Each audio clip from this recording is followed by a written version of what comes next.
What is up, YouTube? Welcome to PanFro Games, and we got so much news to talk about with the brand new Pokemon Scarlet and Violet gameplay trailer. And we're going to be talking about all of the information, breaking it down, and talking about some stuff that wasn't even mentioned in the trailer. And of course, if you like this type of content, guys, please leave a like, subscribe to the channel. I really appreciate it. To begin, I have to say that most of the leaks ended up actually being correct. So this is great news, and we get to see the map of the brand new region named the Paldea region. And we can see it's a big circle. We're going to have a bunch of different biomes. We're going to have swamps, deserts, snowy mountains, ocean fronts, forest areas, and we can see some major towns here. We can see a major town down here. We can see one over here as well. And it looks like there's a couple of smaller ones along the way. And there's going to be 8 different gyms. We're going to be able to travel around, fight these gym leaders, try to get to the Elite Four. And whatever's happening in the middle right here is probably going to have to revolve around the main plot. Not only did we get this beautiful map of the region, though, we also got this fantastic art of us riding on the legendary Pokemon, which is going to be replacing our normal bicycles, our flying mechanics, our surfing mechanics, which is really cool. And we actually get a deep dive into Koraidon and Miraidon's new forms. So they can ride around, they can climb the mountains as well, travel through them unrestricted. Essentially, they're going to have different types of transportation modes. So we can see there's their speed mode, which looks really sick. And I think the Miraidon one is cooler personally. It really gives me more of the Akira vibes, the futuristic vibes. And Koraidon sort of just actually runs along with the wheels, which is pretty funny overall. We got the aquatic versions of them as well, and then they fly. I will say Koraidon's flying mode is a lot cooler than Miraidon's to me, in my opinion. But overall, this is very cool. I'm sure we're going to lock more modes as we progress through the game. I don't think we're going to be able to fly immediately, because if you can fly immediately, there's going to be no reason for you to bike around. So let's just be real on that. Now we get to talk about the best boy. And the best boy is Wooper. Paldean Wooper. Brand new form for Wooper, which is a poison ground type, but we still get water absorb, which is going to actually be massive because we are actually going to not have a water weakness here. And instead, we're just going to be weak to psychic and we're going to be weak to ground. So I think that is pretty awesome. 2 weaknesses, but no 4 times weakness. I think this is going to be a really good Pokemon overall, and it's going to definitely evolve. Rumor has it is not going to evolve into a Paldean Quagsire, evolve into a new Pokemon. So we're just going to have to wait and see what the stats on this is going to be. But this thing is absolutely adorable. In ancient time, Wooper lived underwater in the Paldean region, but it seems after losing struggle for territory, they began living in bogs on land. To keep from drying out while living on land, they began to cover their body with poisonous film. These Wooper gills have hardened thanks to living on land for so long. Their bodies are heavy and they move slowly, but they can protect themselves by shooting powerful poisonous liquids from their gills. You may see poison Pokemon in areas where these Wooper live. So we got a toxic swamp Pokemon. This is such a cool idea. And overall, I'm a big fan. I love Wooper, one of my favorite Pokemon of all time. So this is awesome. But we also got a brand new Pokemon, a couple of them. And we're going to start off with Cetitan here, which is the Tera whale Pokemon, a pure ice type. And this thing looks like an absolute monster. I have a feeling this thing is going to have a high base stat total. I don't think it's going to ever evolve. I think this is a single form Pokemon, and it has Thick Fat and Slush Rush, which is actually really good. Both of these abilities are really good. Depending on its speed, Slush Rush could actually be viable on a Hail team. And Thick Fat does remove its weakness to fire, which is pretty cool, and then additional resistance to ice. So both of these are going to be really good depending how you want to use it. We don't know the stats, of course. And I think this thing looks like an absolute monster. It is a massive, it is literally a Tera whale. It is a land whale made of ice, and I think it's cool. So Titan needs to have tough muscles not to be able to support their immense bodies, and physical attacks using their bodies have incredible power. They also migrate around the snowy regions protected by a thick layer of succutinous fat.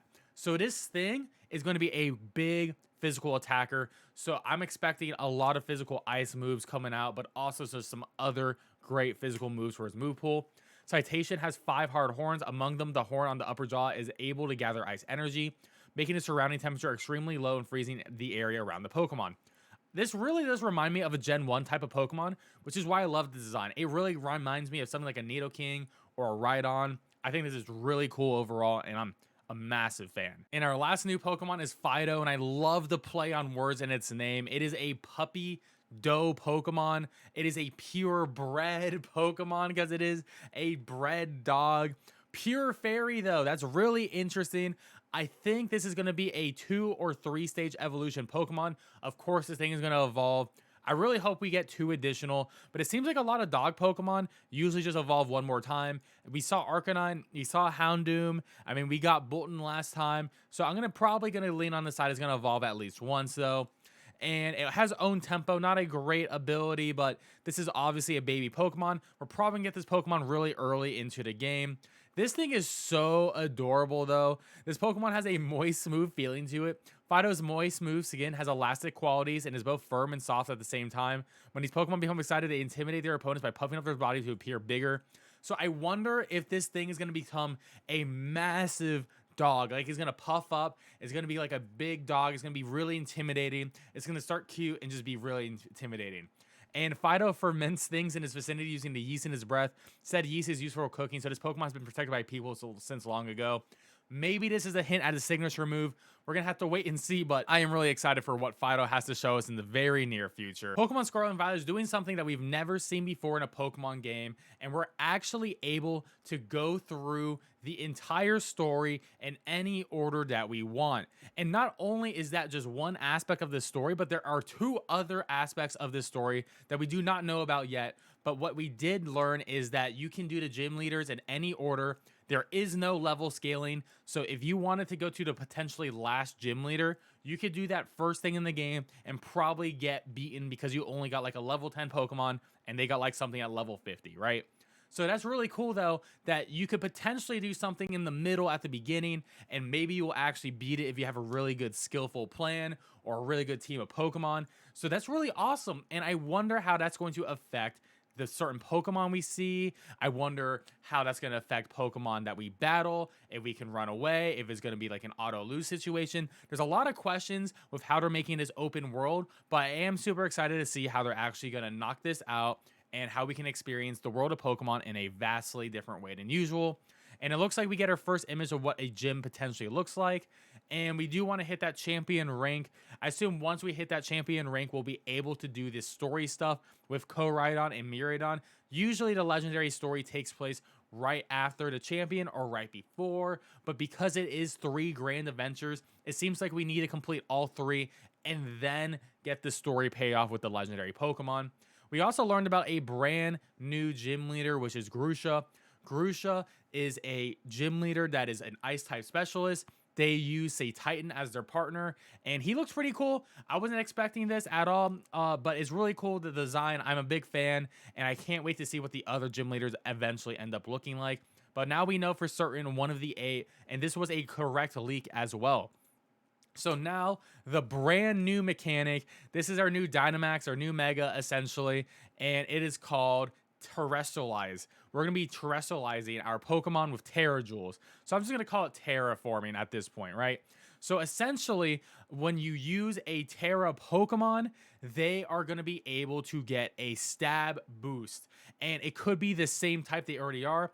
So Eevee, an example, could get a normal type boost and it'll do more damage as a normal type. However, you can make it a fire Eevee. And the Eevee will also switch to becoming a fire type as well for the duration of the battle until you actually switch it out.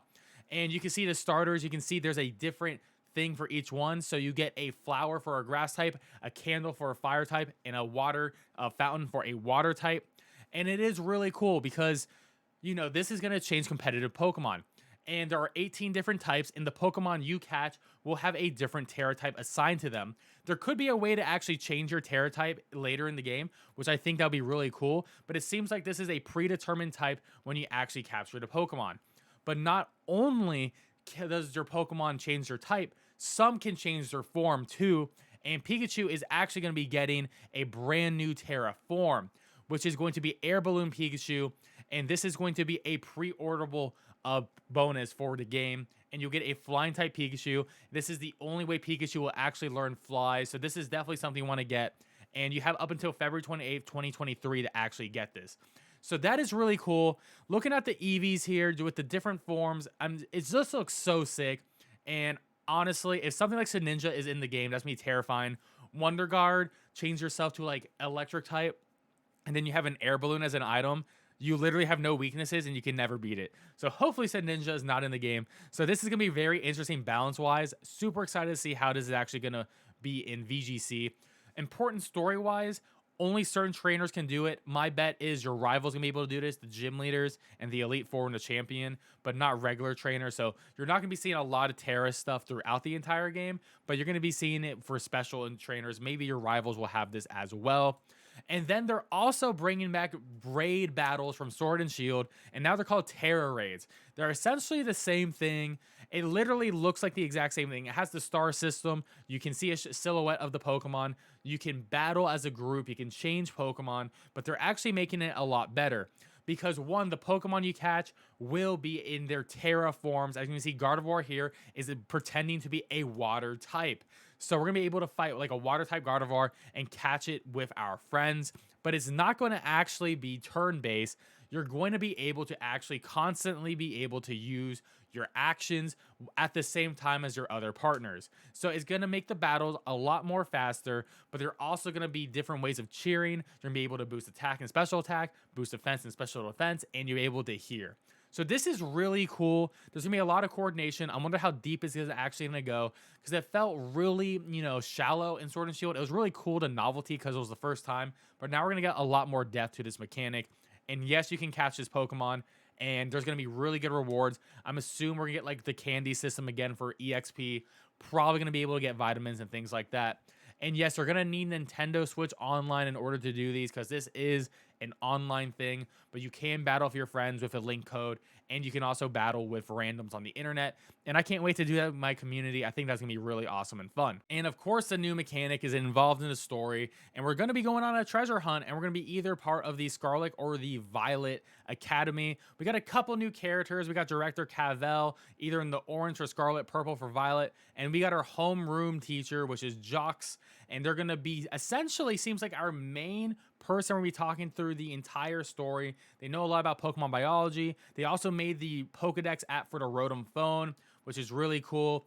And then we got two more rivals. So we already got Nimona, but now we have Arvin, who is pretty bad at Pokemon battles, and we have Penny, who is an Eevee-themed Pokemon trainer, who is also in our grade. So this is gonna be very interesting to see how this all pans out. And lastly, let's talk about the version exclusives. There are currently now 2 confirmed version exclusives for Violet and Scarlet. Violet here, we got Bagon and we got Eskew. And Scarlet, we got Larvitar and we got Stonejourner. So there are several differences between Pokemon Scarlet and Violet, and one is difference in species of Pokemon. So there we have it confirmed on the actual website itself. There's going to be a lot more. I wonder what we're going to be getting, and I wonder when we're going to get our next trailer. I have a feeling, though, Pokemon Worlds is later in August. I think once Worlds happens, they'll drop a new Pokemon trailer at the end of the ceremony. Well, guys, if you enjoyed this breakdown of all the brand new news, definitely let me know in the comment section below what was your favorite thing. Leave a like and subscribe to the channel if you're new, and I'll catch you guys next time. Peace out and have a great one.